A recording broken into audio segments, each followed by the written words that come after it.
Hello my dear student, this is Sonu Kumar Pandey. Welcome again to my YouTube channel maths magic with Sonu sir. Discount हम लोग पढ़ रहे हैं। Discount में आज बहुत ही अच्छा वाला टाइप में लेकर आया हूं। तो पहले मैं आपको बता दे रहा हूं कि किस फॉर्मेट पे क्वेश्चन रहता है। उसके बाद क्वेश्चन रीड आउट करके मैं सोल्यूशन दे दूंगा। फिर उसका सेकेंड टाइप भी मैं आपको बताऊंगा। बहुत ही अच्छा टाइप है। देखिए क्या होता है कि आपको देता है ये एक टाइप, यानी अंकित मूल, देख सकते हैं, ठीक है। अंकित मूल देगा, छूट देगा परसेंट में, और यहाँ पर लाभ या हानि परसेंट देगा, और आपसे क्रयमूल पूछेगा।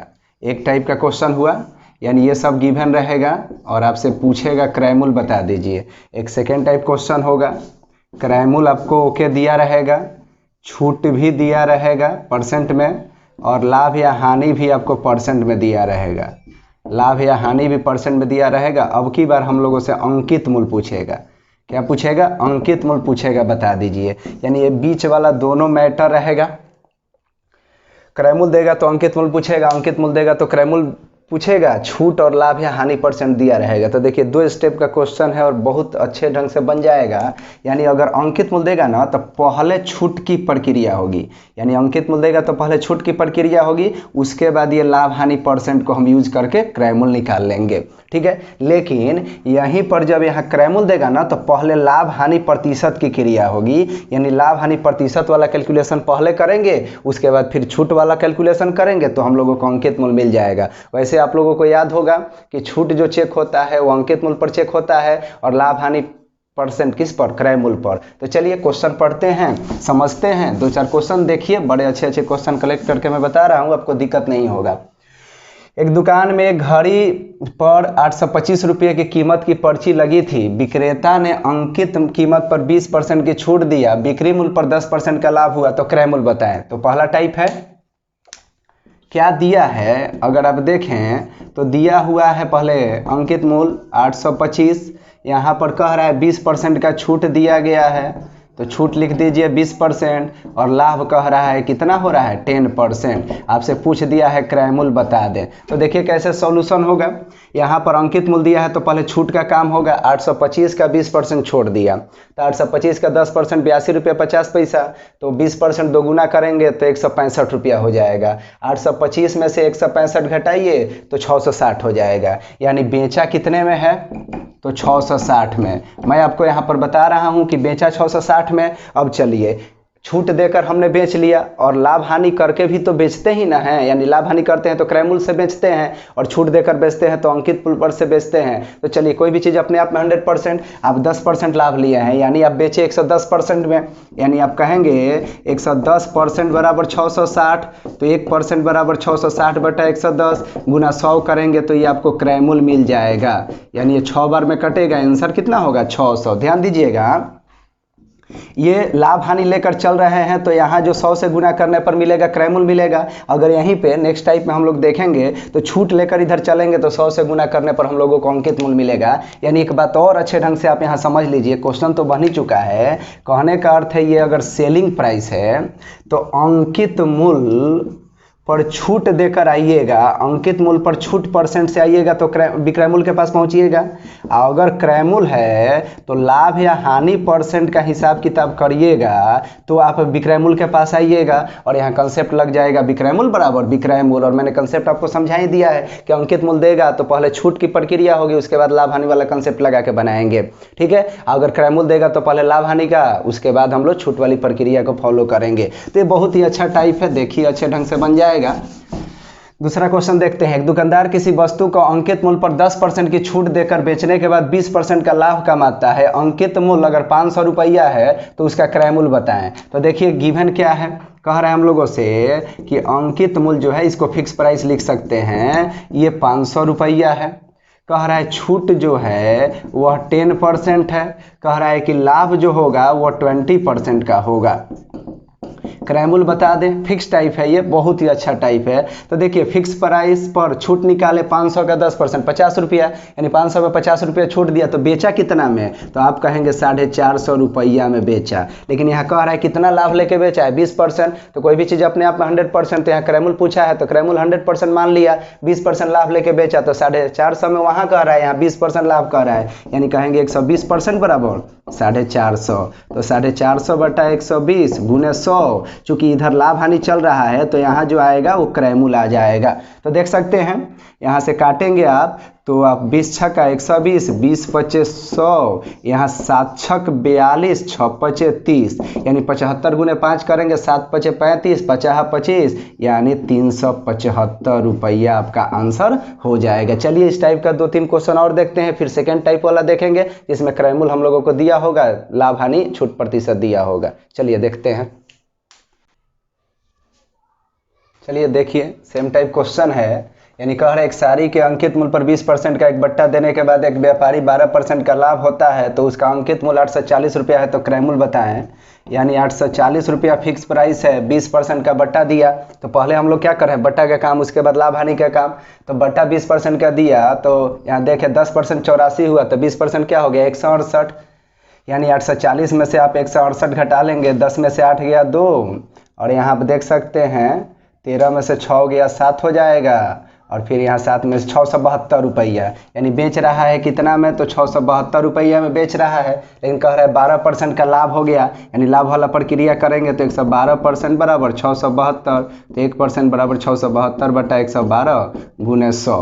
तो देख सकते हैं यहाँ से काटेंगे तो 6 बार में कट जाएगा, 112 छक्का 672, 6 गुने 100 यानी ये 600, तो ये आपका क्रय मूल्य मिल गया। यानी यहाँ पर हम लोग क्या किए हैं, पहले बट्टा वाला जो काम था वह किए हैं, उसके बाद हम लोग लाभ हानि जो दे रहा था उसका हिसाब किताब किए हैं। तो चलिए नेक्स्ट क्वेश्चन फिर देखते हैं हम लोग। क्वेश्चन हम लोगों को दिया है, एक व्यापारी अपने अंकित मूल्य पर 10% की छूट देकर 25% का लाभ प्राप्त करता है। यदि अंकित मूल्य 50 रुपया है तो क्रय मूल्य बताए। 50 का 10% छूट दिया है ना, तो 5 रुपया, यानी बेचा कितना में 45 में।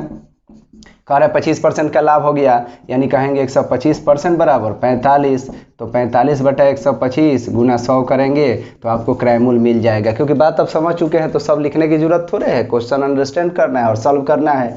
5 से काटिए, 25 पचे 125, 25 चौका 100, 9 पचे 45, 9 चौका 36 रुपया होगा। यानी हम लोग एक टाइप समझ लिए, दूसरा टाइप का क्वेश्चन चलिए देखते हैं। चलिए देखिए ये क्वेश्चन दिया हुआ है कि लागत मूल्य 900 रुपया है, यानी अब की बार हम लोगों को क्रय मूल्य दिया हुआ है, फिर यहाँ पर देखिए छूट दिया हुआ है 10% और कह रहा है 25% का लाभ हुआ। तो देखिए यहाँ मैंने आपको बताया था कि यहाँ थोड़ा सा उल्टा करेंगे, यानी अंकित मूल्य देता था तो पहले छूट का काम करते थे, लेकिन जब क्रय मूल्य देगा तो पहले लाभ हानि का काम करेंगे, उसके बाद छूट वाला प्रक्रिया करेंगे। यानी क्वेश्चन था एक वस्तु की निर्माण लागत 900 रुपये थी, एक व्यापारी उस पर 10% की छूट देकर 25% का लाभ कमाता है, तो अंकित मूल्य बताएं। तो देखिए जब क्रय मूल्य देगा ना तो पहले लाभ या हानि की क्रिया कर लेंगे। तो 900 है, 25% लाभ हुआ है, यानी कितना में बेचा है, यहाँ विक्रय मूल्य निकाल लें और फिर छूट दे के विक्रय मूल्य निकाल लें, और फिर विक्रय मूल्य बराबर विक्रय मूल्य करके बन रहा है। पीछे वाले क्वेश्चन में भी वही बात था, ठीक है, लेकिन केवल प्रक्रिया अलग है। यानी अंकित मूल्य देगा तो वहां से विक्रय मूल्य निकाल लेंगे और परसेंट में लाभ हानि के अनुसार भी विक्रय मूल्य निकाल सकते हैं। तो 900 का 25%, तो 9 दूनी 18, 180, 180 में 45 जोड़ देंगे तो 225 हो जाएगा। यानी 900 में 225 लिया, यानी 9 2 1125 रुपया में बेचेगा। लेकिन कह रहा है कितना छूट देकर, 10%, यानी अंकित मूल्य मान लिया क्योंकि निकालना है 100%, 10 छूट दिया यानी 90% में बेचा। आप कह रहे हैं 1125 में बेचा, तो 90% बराबर 1125, तो 1125 बट्टा 90 गुना 100 कर देंगे। 1 0 से 1 0 कटेगा, ये देखिए 9 एकम 9, फिर यहाँ पर 22 हुआ तो 9 दूनी 18, 18 4 22 होता है, 9 पचे 45, यानी 125 गुने 10, तो क्या हो जाएगा 1250 रुपये हो जाएगा। यानी आप समझ पा रहे हैं कि अंकित मूल्य पर छूट लेकर बेचते हैं तो विक्रय मूल्य आता है, क्रय मूल्य पर लाभ हानि लेकर बेचते हैं तो विक्रय मूल्य आता है, और फिर विक्रय मूल्य बराबर विक्रय मूल्य हो गया। तो प्रक्रियाएं क्लियर है। चलिए अगला क्वेश्चन बनाते हैं। कह रहा है लागत मूल्य 28,000 है, और छूट दिया है 20% और हानि है 10% का। तो हानि है तो 28,000 में से 10% हानि है तो कितना में बेचा? 28,000 का 10% 2800 हुआ। तो 28,000 में से 2,000 घटा लिए 2600, 2600 में से 26,000, 26,000 में से 800 घटा लिए तो 25,200।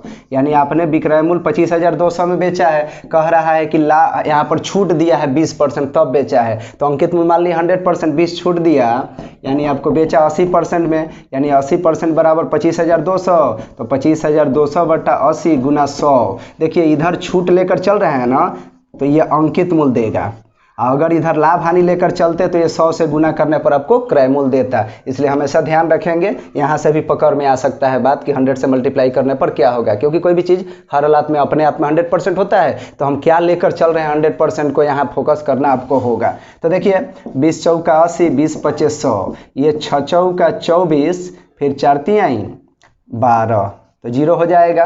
अब देख सकते हैं 63 गुने 5 यानी 6 पचे 30,000 हो गया, अब 1500 यानी 31,500 आपका रुपया आंसर हो जाएगा, अंकित मूल्य हो जाएगा। चलिए एक दो क्वेश्चन इस पर और देखते हैं, फिर अगले टाइप को भी देखेंगे। चलिए देखिए क्वेश्चन दिया है, एक मेज का लागत मूल्य 3200 रुपये है, यानी लागत मूल्य दिया हुआ है। एक व्यापारी उसे बेचकर 25% का लाभ कमाना चाहता है तथा 20% का अंकित मूल्य पर छूट दिया गया है, तो अंकित मूल्य बताएं। तो जब क्रय मूल्य देगा तो पहले लाभ हानि वाला प्रक्रिया होगा। तो 3200 का 25% लाभ चाहिए, तो 3200 का 25% निकालेंगे। 25% का अर्थ है कि 1/4 भी देखे तो 800 रुपया हो जाएगा, या परसेंट से भी निकाल लेंगे। तो 3200 में लाभ लिया 800 यानी 4000 में बेचा, तो विक्रय मूल्य हो गया 4000। और कह रहा है कि 20% का छूट चाहिए, तो छूट तो अंकित मूल्य पर देते हैं। तो अंकित मूल्य पर छूट 20% यानी 80% में बेचा, यानी कहेंगे यहाँ पर 80% बराबर 4000। तो ये छूट चल रहा है, यानी ये 4000 बटा 80 गुना 100 करेंगे तो ये अंकित मूल्य आपको देगा। यानी 8 पचे 440 हो गया, यानी ये हो जाएगा 50 गुना 100 कितना हो जाएगा? 5,000 रुपये हो जाएगा। चलिए देखते हैं नेक्स्ट क्वेश्चन। कोई व्यापारी एक घड़ी 450 रुपया में खरीदता है, सूची मूल्य पर इस प्रकार निर्धारित करता है कि 10% बट्टा देने के उपरांत उसे 20% का लाभ हो। घड़ी का सूची मूल्य बताएं। तो अंकित मूल्य का है या सूची मूल्य का है, दोनों एक ही शब्द हैं, सिनोनिम्स है, यानी इस शब्द से कोई प्रभाव नहीं पड़ेगा। सूची मूल्य का है या अंकित मूल्य का है, दोनों एक ही बात होता है। तो अब देखिए क्रय मूल्य दिया है, यानी पहले लाभ हानि की क्रिया, उसके बाद हम लोग छूट देने की क्रिया करेंगे। 450 है तो लाभ हानि देखिए क्या दिया है, तो 20% का लाभ होता है। तो 450 का 10% 45 हुआ, तो 20% 90 हुआ। तो 450 में 90 आपने लिया तो बेचा कितना में? 540 में। कितना छूट देकर 540 में बेचा भाई? तो 20%। तो कोई भी चीज़ 100% तो 80% हुआ ना, छूट बटा है 10% का तो 90% हुआ। 20 होता तो 80 कहते, यानी 90% बराबर 540। तो 540 बटा 90 गुना 100 करेंगे तो ये आपको दे देगा सूची मूल्य यानी अंकित मूल्य। तो 9 × 54, ठीक है, यानी ये 600 रुपया हो जाएगा।